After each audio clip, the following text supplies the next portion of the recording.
আজকে আমি নবরত্ন কারি করব। নবরত্ন কারি করতে ফুলকপি, ক্যাপসিকাম, মটরশুঁটি, বিনস আর এদিকে গাজর আমি কেটে নিয়েছি। এগুলো আমি এক এক করে ভেজে নেব। আমার কড়াইতে তেল গরম হয়ে গেছে, এবার আমি এক এক করে ভেজে নেব। প্রথমে একটু গাজরটা ভেজে নিই।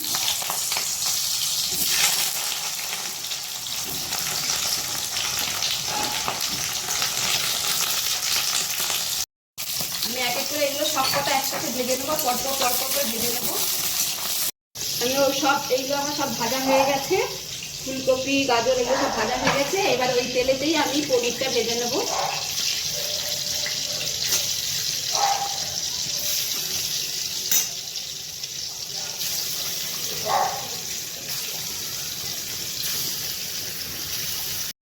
ওই তেলেতেই আমি কাজু কিশমিশ একটু হালকা করে ভেজে নেব। সবজিগুলো আর কাজু বাদাম কিশমিশ সব ভাজা হয়ে গেছে, পনির টনির সব ভাজা হয়ে গেছে। এবার আমি টমেটো, আবার পোস্ত এগুলো সব বেটে নেব। এই যে পোস্ত, মগজ আর এই যে তিল একসাথে আমি মিক্সার গ্রাইন্ডারে সব এক এক করে পেস্ট করব।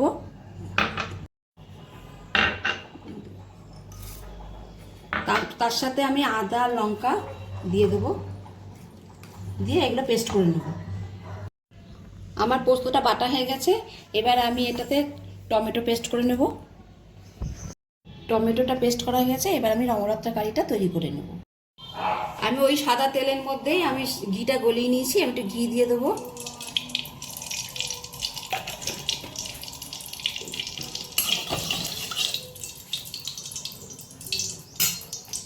তার মধ্যে দেবো দুটো তেজপাতা আর এলাচ, লবঙ্গ আর দারচিনি।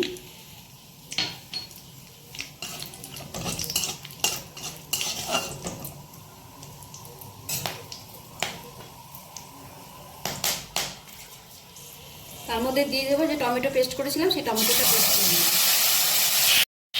এর মধ্যে দিয়ে দেবো এবার পোস্ত বাটা, পোস্ত, মগজ বাটা।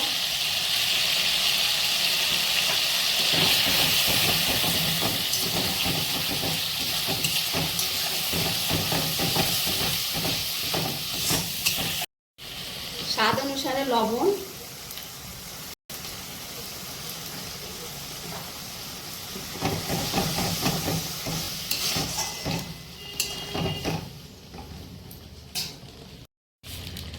স্বাদ অনুযায়ী সামান্য একটু চিনি দিয়ে দেবো।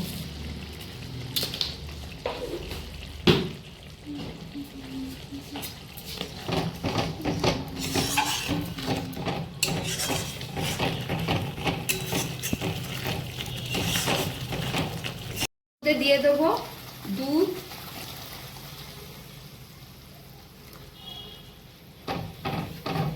দিয়ে ফুটে উঠলে এবার সবজিগুলো এক এক করে দিয়ে দেবো। এর মধ্যে দিয়ে দেবো জিরের গুঁড়ো অল্প একটু, আর একটু ধনের গুঁড়ো দেবো।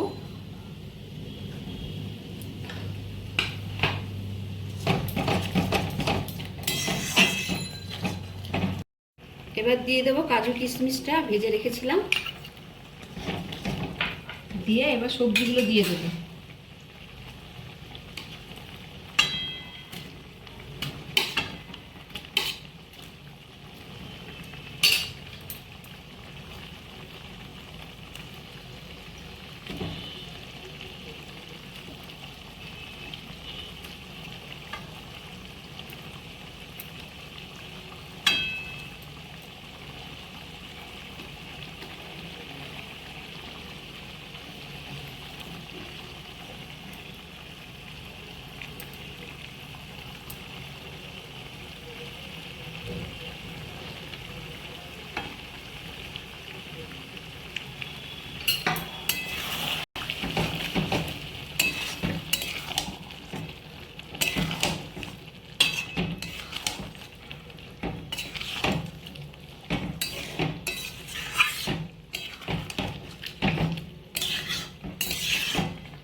এবার আমি পনিরগুলো দিয়ে দেবো।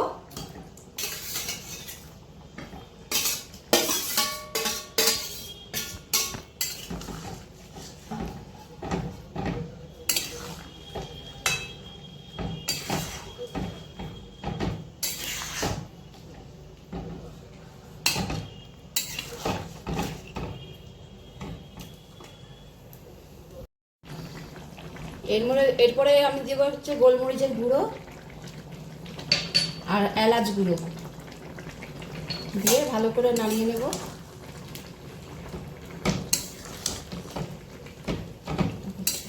এবার এরপরে একটু ফ্রেশ ক্রিম দিয়ে দেবো। আমার তো কারিটা কমপ্লিট হয়ে গেছে, এবার আমি নামিয়ে নেব।